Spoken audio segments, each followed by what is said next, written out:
honey go together. Welcome, everybody. This was welcome back. Um, this is a random spur of the moment because I have nothing fucking prepared. Still trying to recover from Comic Con, and Oh, speaking of Comic Con, I know you went there for the wrestling thing, but did you see the rookie panel by chance? I did not. Mm. No.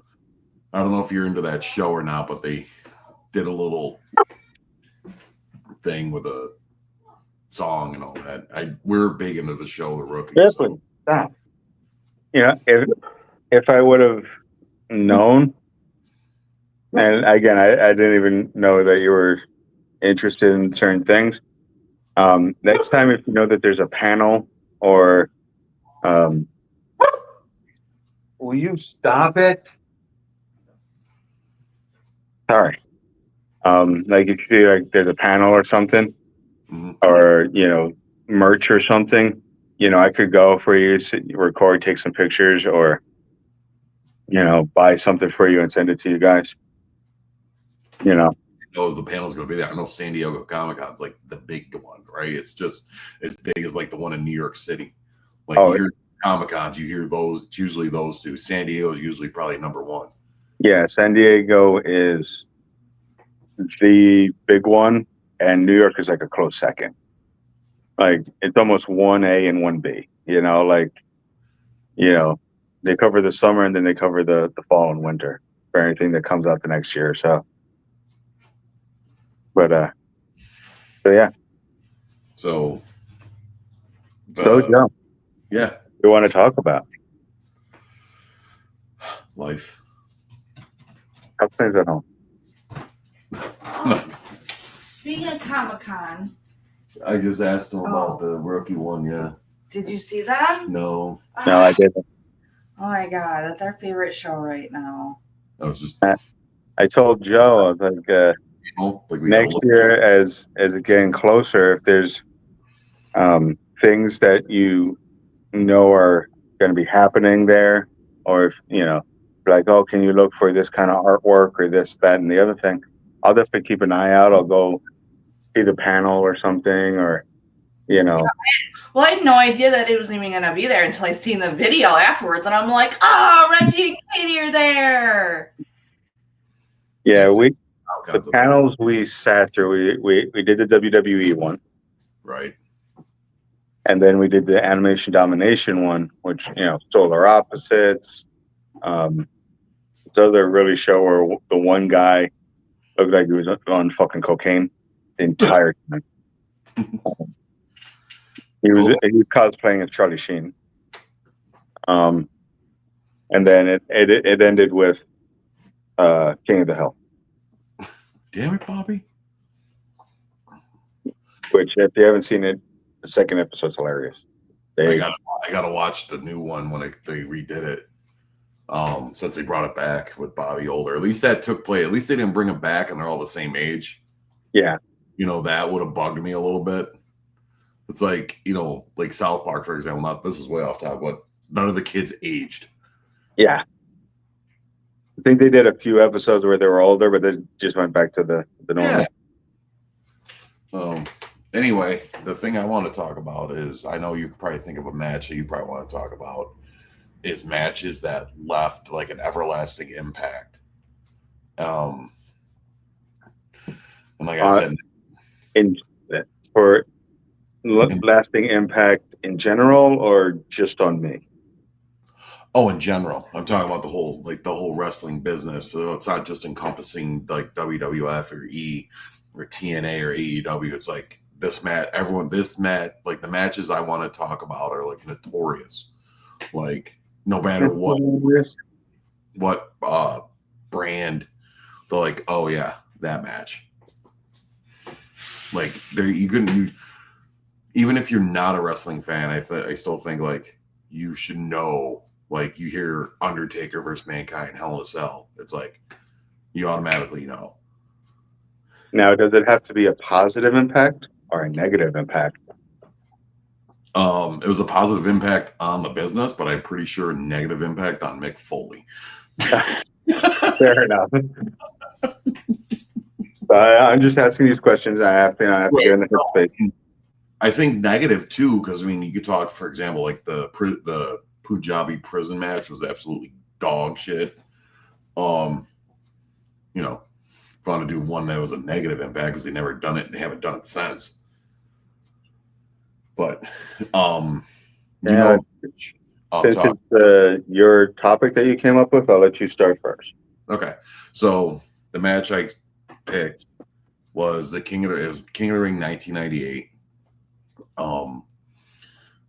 Mankind versus Undertaker, Hell in a Cell. You see, with the match starts off with Mick Foley coming out, clearing the chair, or Mankind. And this is after, as you know, he started off in the boiler room and he had that one weird brown uniform, and now he's more into, you know, button down, the shaggy tie, and the sweats. Not that that matters, but I'm gonna have to. Dog's gonna go psycho here in a second. Caden coming in. My dog starts on crazy stuff.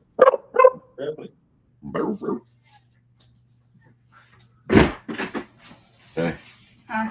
Oh, hey, Reggie. What's up, bud? What's up, Caden? Right. Go take care of your stuff. There's my socks. Okay, go wash them.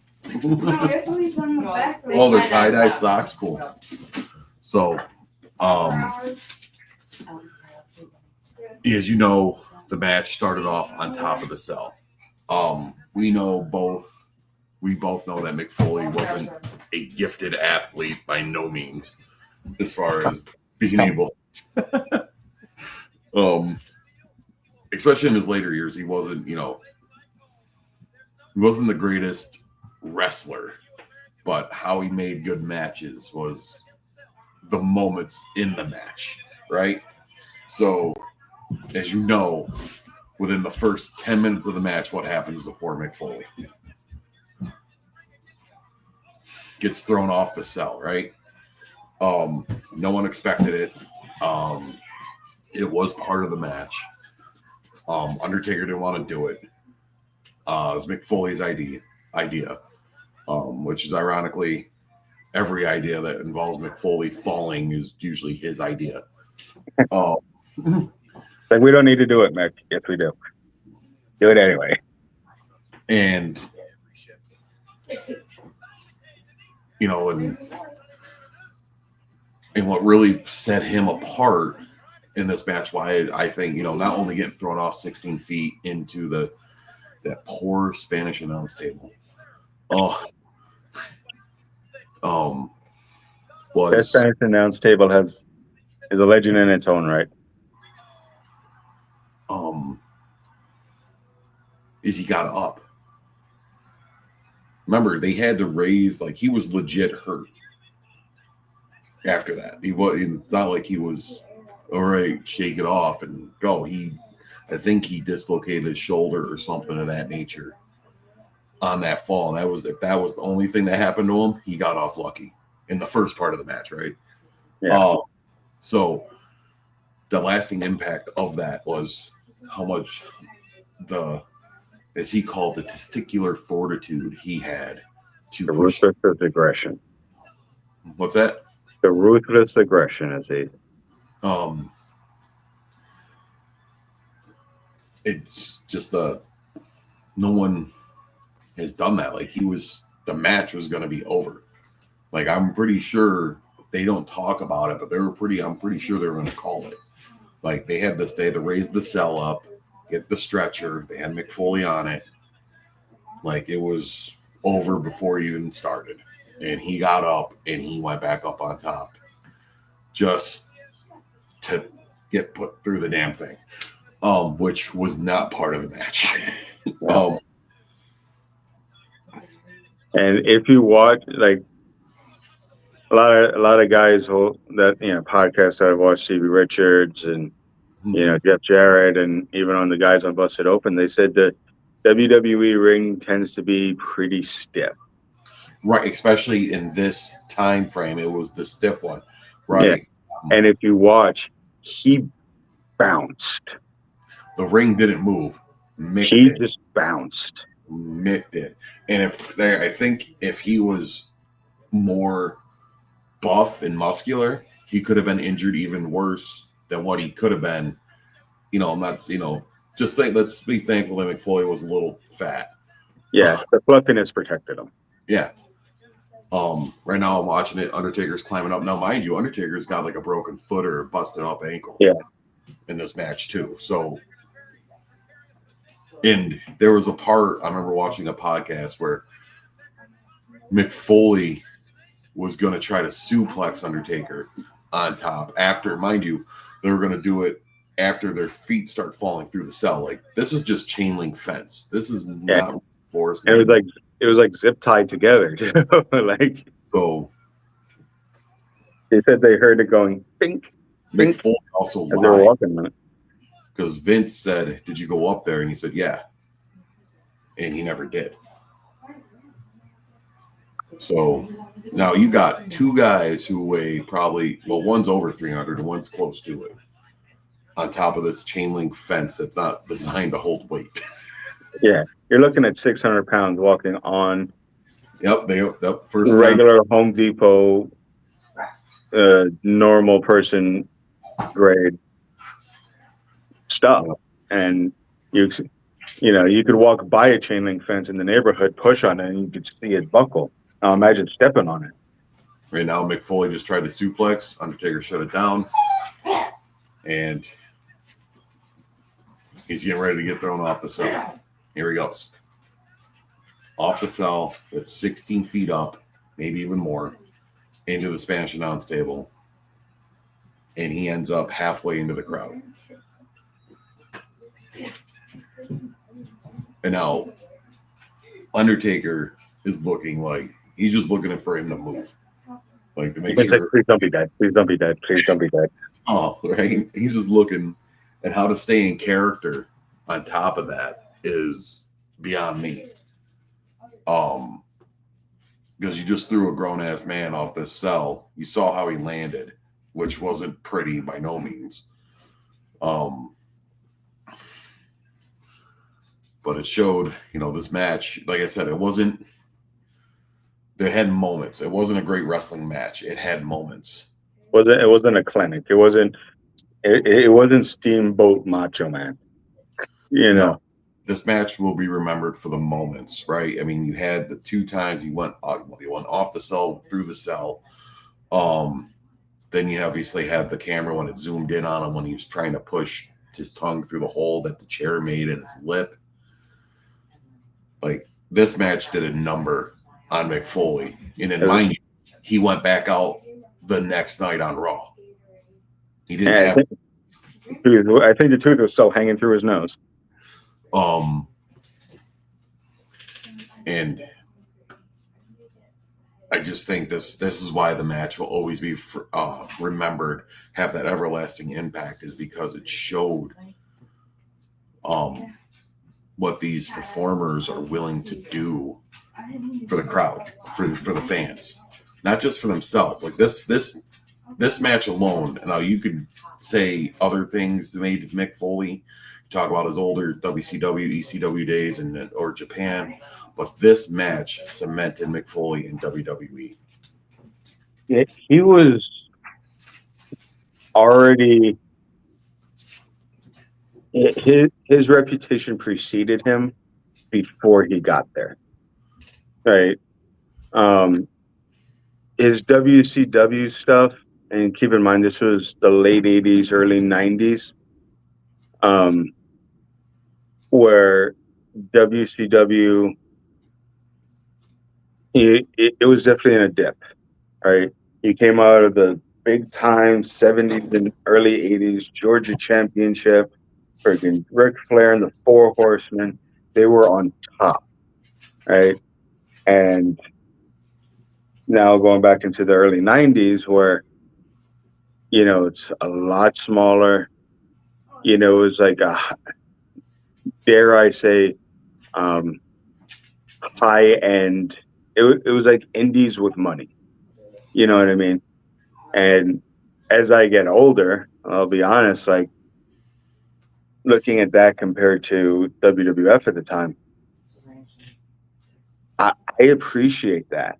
You know what I mean? Like that time in WCW. You know, the pre Hulk Hogan, the kind of post Four Horsemen era. You know, but Mick Foley at that time, Cactus Jack, he was putting on good, solid matches. He was. He just never got the in WCW in early days. He was a real decent mid Carter. How they utilized him. Yeah, and especially that they had that deal with New Japan, Mhm. where he really cemented his legacy or started his legacy. That's with where the death matches and I believe in the death match, right? yeah, Terry Funk. him, Terry Funk, a couple of the Japanese guys. Was it Masato Tanaka and a few other guys where he really he was big in Japan. Another not to steal the moment. Another thing that this match introduced in the US that Mick Foley brought was the thumbtacks. First time tacks were seen in a WWF ring.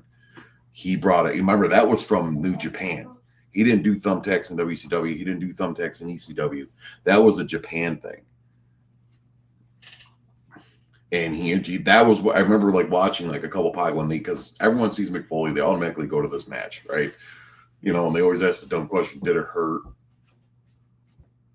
You know, and no, not at all. No, it didn't.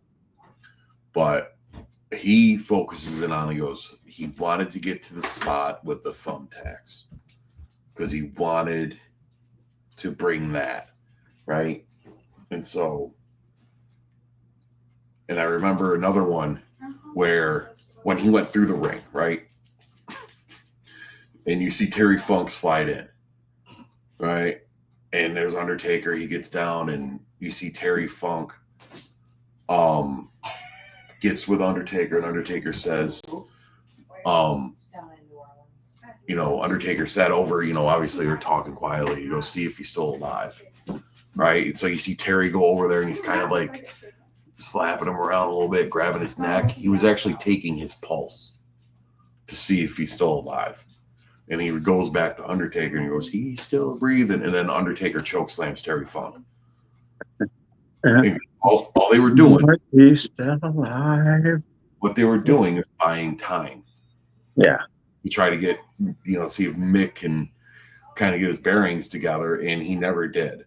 You can even see he tried kicking out at the end of the match when he got pinned. Like he threw his leg up instinctively, like it's in.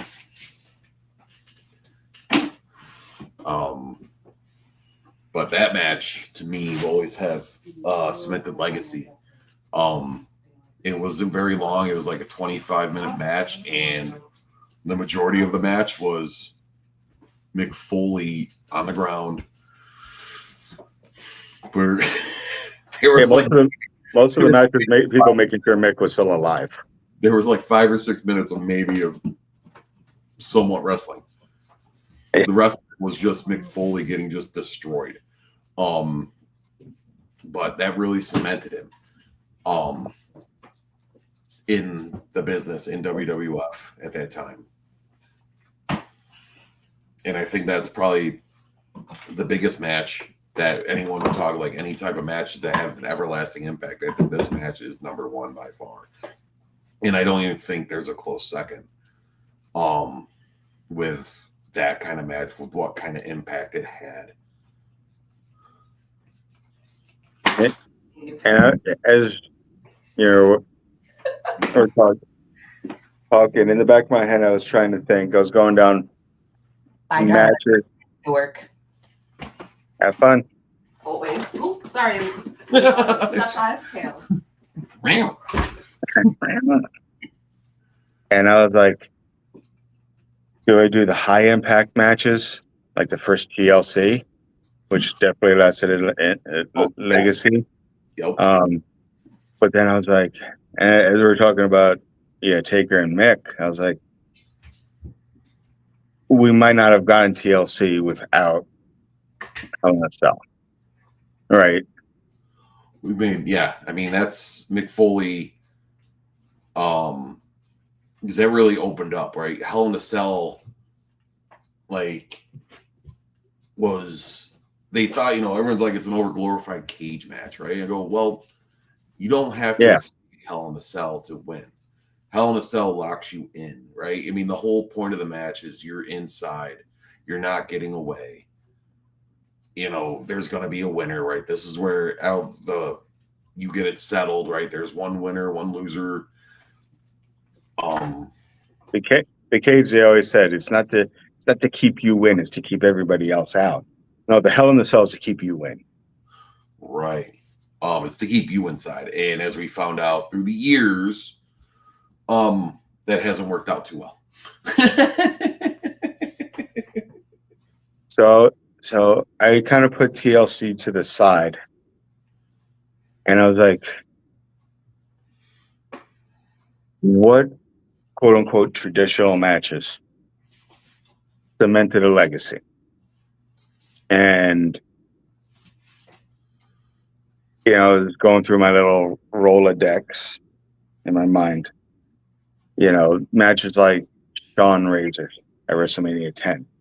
That popped up. This ladder match. On the title. Then I'm like, Hogan Andre, yes, that had lasting effects for many years. But which match exploded a lot, cemented, created, opened up doors for people? And this is one of my favorite matches, and you know which match it probably will be. Austin Brett. WrestleMania 13, the infamous I Quit match. Because not only was it an amazing match, not only was that image of Austin with the blood dripping down his face iconic, but it was the double flip. That match made Steve Austin. Between that and Austin 316 said they just whooped your ass, those two moments made Stone Cold. But that match made Steve Austin, raised Brett to another level that we thought he was already at the top. It raised him even higher. And if any moment kicked off the Attitude Era, it was that moment, that image with the blood dripping down his face. And how many people came out of the Attitude Era bigger and better stars that they wouldn't have normally been. Prime example, Steve Austin. And Steve Austin rose up fast too, especially when he came out, when he won King of the Ring in '96. That was the start, right? He started climbing that hill. But that match the following year at WrestleMania, put the stamp, sealed the deal. That was '97, I believe. Yeah. WrestleMania 13. Wasn't for a title. Remember, Brett and Steve were in a very heated rivalry, right? Put him in an I Quit match. And like to your credit, like I do remember Austin pressing himself up, right, and the blood just dripping down his face. Like that image. He's in the sharpshooter, he's doing a push up, and it's just you see it, right? And obviously K-Buffet, he passed out, right? His body gave out. Now his body quit, right? So he never quit. He's laying in the ring in a pool of blood, and they help him out of the ring. And that, like you said, like if I remember correctly, there was a lot of fanfare after when Steve Austin's walking away from the ring of like they just witnessed greatness or the start of greatness, right? I mean, it did things for Brett, but it did even bigger things for Stone Cold. Yeah, Brett was already established at that point. People already loved Brett. You know, guilty as charged, still do. Um, so it's like I said, you thought he was already You thought cemented. here. That raised him even higher, and then it pulled Stone Cold with him. Yeah, so that put Stone Cold in mind. That was like that wasn't the main event of that WrestleMania, But stole the show. but that was the main event. Like Chris Jericho says, you got the main event, right? And I was watching one thing. I think it was he was on Inside the Ropes or Chris Van Fleet, where he goes Rock and WrestleMania 18, not to jump around, but WrestleMania 18, Rock and Hogan, right? Another good match, right? I'm not saying it cemented its thing, but they made it, they piped it up, right? Hulk Hogan versus Rock. Out of all the matches on WrestleMania 18, everyone goes for Rock and Hogan, right? People forget that following that match, it had to be Chris Jericho versus Triple H. And they're in the back, and he's like, how do we follow up that? Because mind you, that match, The Rock, it flipped. Remember? Hogan came in as the heel, Rock was the babyface, and it flipped. The Rock started getting booed and Hogan started getting cheered. It's like, not that they designed it that way, but I think that made that match that much more special because I've never seen a heel babyface flip mid-match. And you know what? It started, I feel like it started from the get-go when they were standing in the ring facing each other. And the crowd is electric. And they're both looking at each other like, yeah, I think that moment was unscripted because I don't think the stare down was not designed to be that long, but once they heard the reaction, I think they fed off each other, right? And that was natural. That was real life, real time. They knew that match was going to be special. And then you got Christian and the main event, right? This is where he said their match, like he may have been, do you consider the main event the biggest match, or do you consider the main event the last match? Oh, I always feel, and this may be an old school thought, but the world title match should always be the main event. Not at that one. At the same time, like, how could you not realize that The Rock Hogan was going to be a bigger match? Like, they didn't anticipate that match being that special, and I guarantee, like, Triple H and Chris Jericho are probably shitting bricks. Like, how do we follow up after this?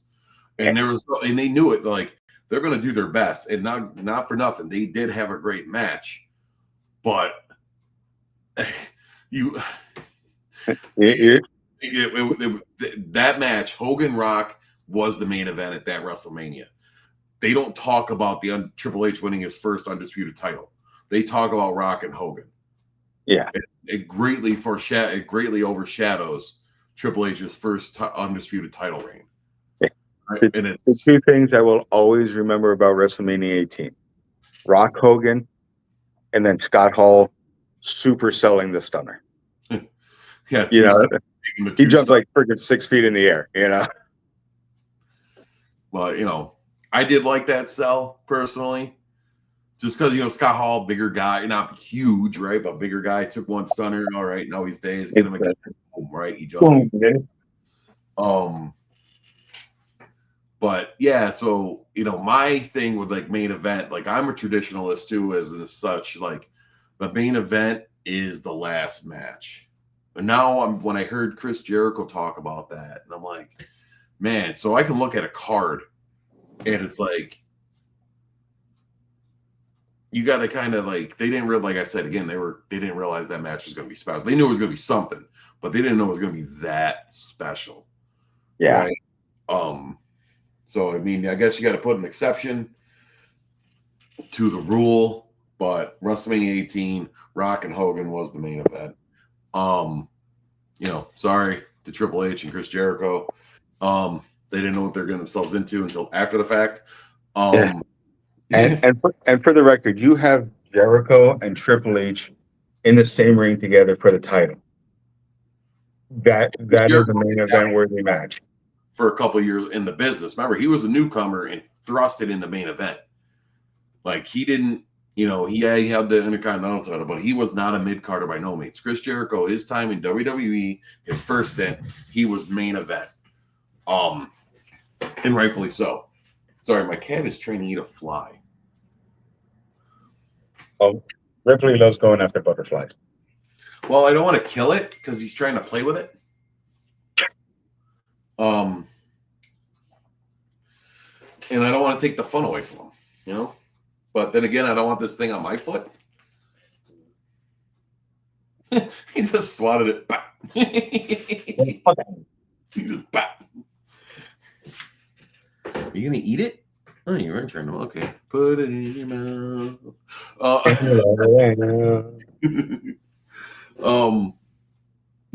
WrestleMania 30. There's, if I had to say another match, you said you put TLC on the other side. The first one definitely was very special. If I had to go another last thing, I mean, Mick Foley's on this list a couple times. Do you remember the street fight, Rock versus Mick Foley? Yeah. Where Mick Foley was handcuffed behind his back and took like 11 chair shots to the dome. Yeah. I remember because I watching behind the mat. His kids were there. Like, Mick, the fuck are you doing? Dude, the cat just ate the bug.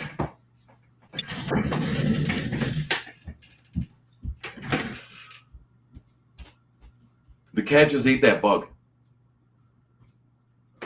Way to go, cat. Really? Like, wow. I'm not even mad. I'm impressed.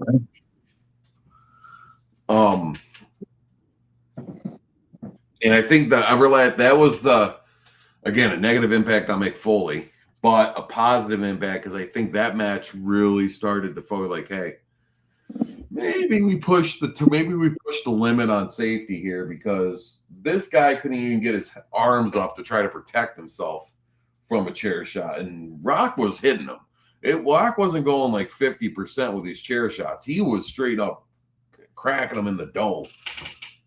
Yeah, he was anything back. Mick's credit, I don't think he wanted him to hold anything back. Well, no, and a lot of times wrestlers, Mick Foley would be in one of the special ones, like, if you're gonna hit me, make sure you come with it, right? Because that's what he was about. He was about, getting it as real as possible, but as also as safe as possible. And handcuffed behind your back, their safety's out.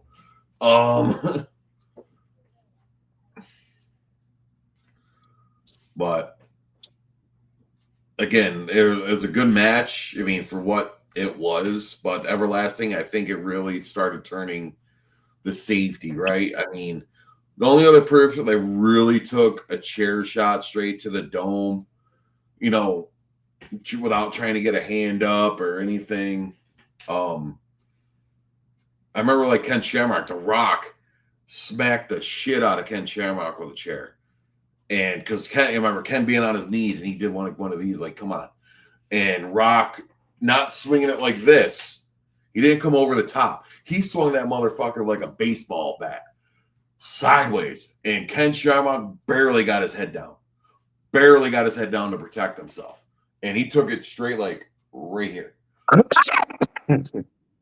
If there's anybody that can take a hit, it was Ken Shamrock. You know what I mean? Like, he's going to take a hit. He was about realism. Remember, he left WWE to go to UFC. Or go back, yeah. Which I think Ken Shamrock was a waste of talent. They labeled him the world's dangerous man. He could have been main event status, but I just don't think Ken wasn't in it 100%. Yeah.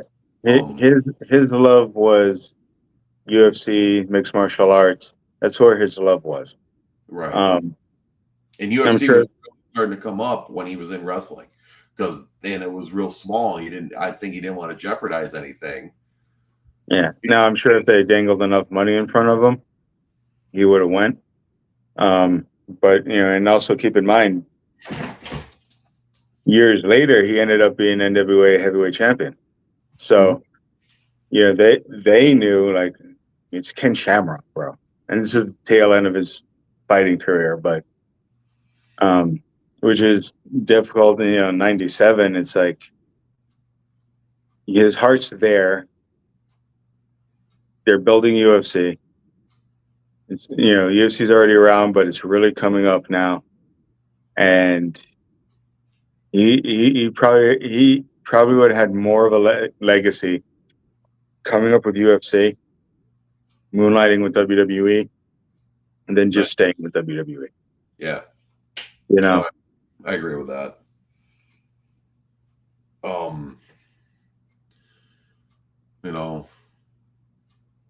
And then another thing that was everlasting impact was HLA.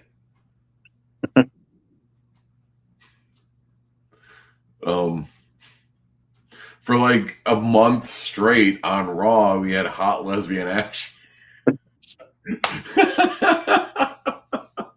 it was a simpler time, folks, but at the same time, way more complicated.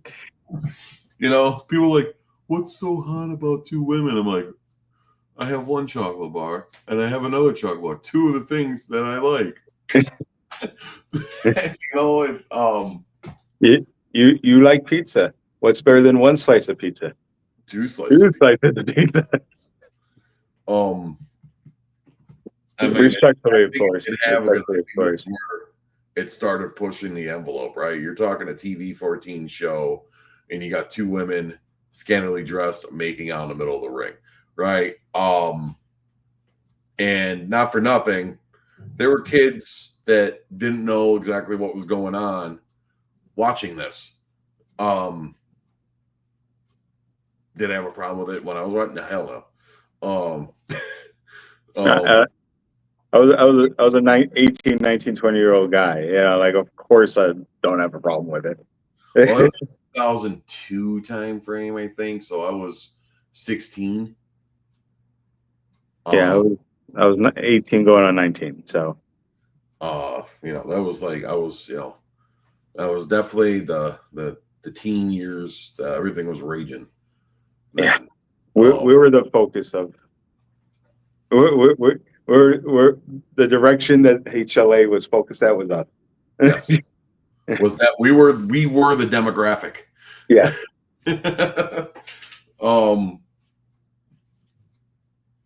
Like how about I don't know, bra and panty matches.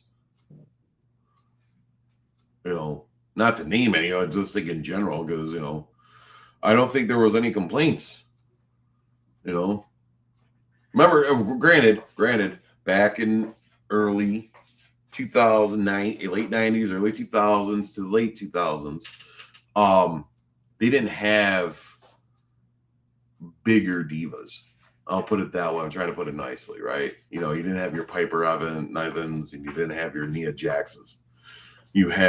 There was, I think, a status quo, if you will, if you wanted to be a diva. And I understand now it's a little more inclusive, like, they can perform, and okay, cool. But I'm sorry, I'm glad they don't have a bra and panties match, because I don't want to see Piper Niven. And I look at it now compared to then. You have the Rhea Ripleys, the Bianca Belairs, the Raquels, I'm starting to name down all the Hispanic women, the Stephanie Vakers, where you can be absolutely beautiful, stunning, dressed athletically and sexy, and still go out there and kick ass, and not have to go over the top with bra and panties matches lingerie matches, ballroom gown matches. You, is the sexiness, the sexualization still there? Sure. Stephanie Vaquer knows exactly what the fuck she's doing. Rhea Ripley knows exactly what the hell she's doing. Naomi knows exactly what the hell she's doing. But it's almost secondary to their talent and to what's the product in the ring is. Because you have one, Rhea, Io Sky, they go hard. You know what I mean? And they put on amazing matches. The match itself is the primary thing. And then the hot goth chick, the hot Hispanic chick, the hot Asian chick, that just is like the sprinkles on the cookie, like, so do I think as a product it's better now? Yes, I do. Because we're not relying on, the raging hormones of a 16-year-old to drive the ratings. Phone call real quick. Okay. Hello.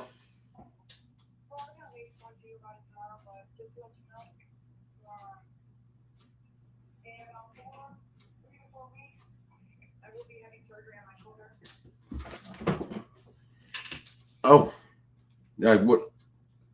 Can you start over again? Like I heard you broke up. I heard surgery.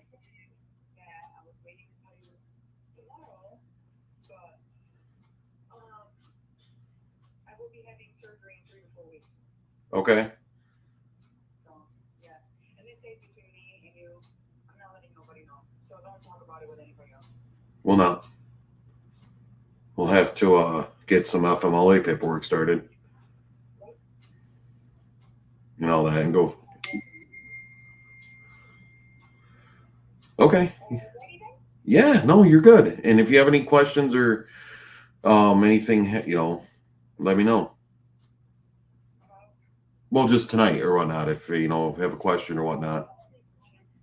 Okay. Well, my phone is on me in case you do. Well, let me know too. No, that'd be. I would like that notice. All right, Akiza. Bye.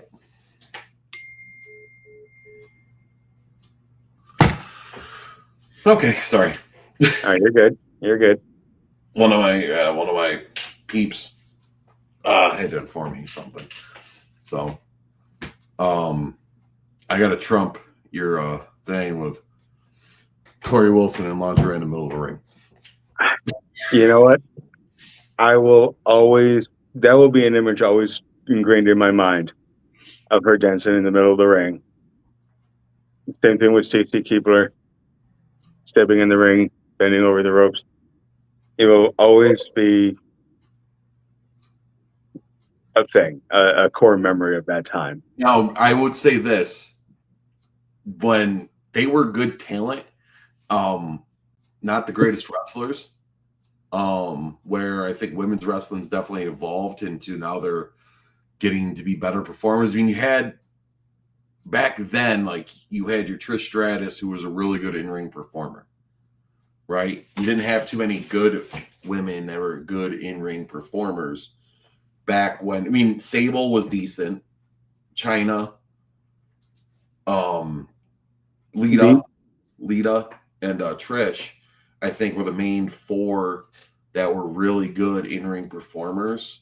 And then you had the two best in-ring performers / wrestlers. Lita, of course, and it didn't hurt that she was absolutely beautiful. The hot take, probably the best wrestler, in that regard, in regards to wrestling, Luna Vachon. Now, she wasn't exactly if you're going for looks, you pick Stacy Keibler or Trish Stratus. But Luna, when it came to, and you say the same thing about Jacqueline, when it comes to in-ring talent and in-ring performing, they were legit. they were legit. If you ever watched the Dark Side of the Ring on Luna Vachon, they touch on that. Like, she was legit talented. She was like almost China before China. She Yeah. was definitely a muscular built. She was not as muscular as China, but she had the ability to. Yeah, she had the ability, and she was like a little Tasmanian devil. You know what I mean? Oh, speaking of the Sheeta, Terry Reynolds, another one that wasn't a great in-ring performer, right?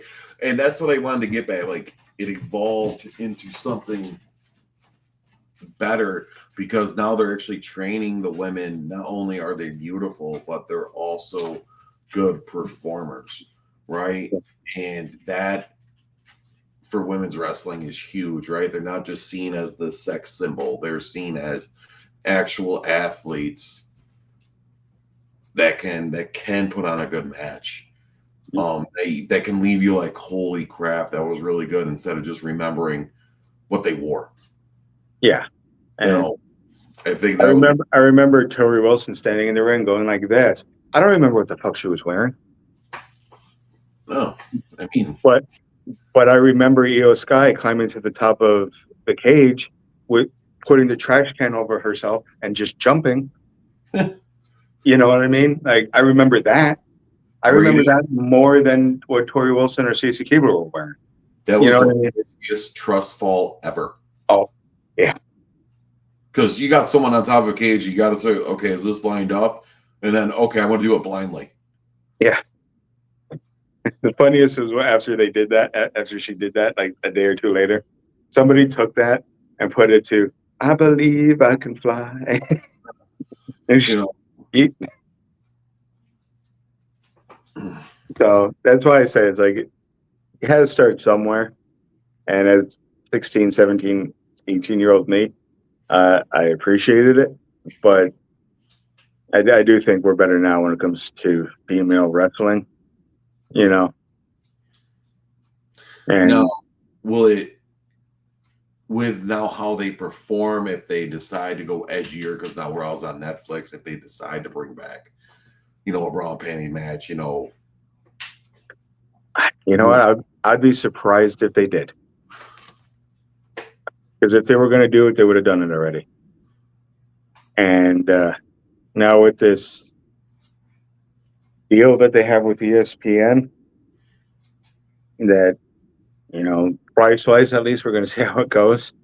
Because we're all, everywhere I listen to, we're still trying to figure out, is it $30 extra or $30 included?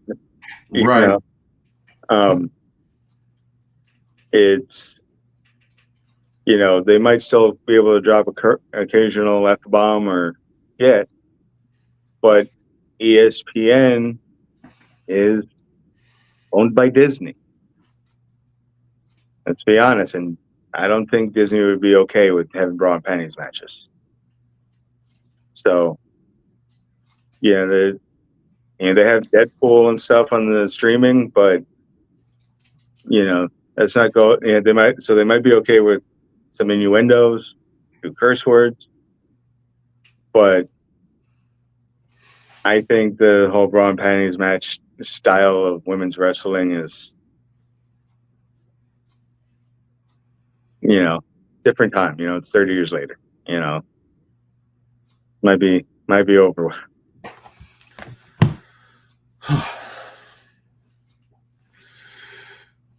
Well, I think I'm. I get ready to get dressed. I got to pick up Mav here in a bit. Okay. But thank you for having me on. Thank you. Yeah, at this point, it's not me having you on; it's us having a video. Yeah. Yeah. When it comes to that, at least the wrestling videos, you're my tag team partner. All right, that's cool. Tag each other in. Blind tag. But all right, I'll let you go. Till next time. I'll fill you in with what we talked about earlier, and see how it goes. Till next time. See ya. Peace out.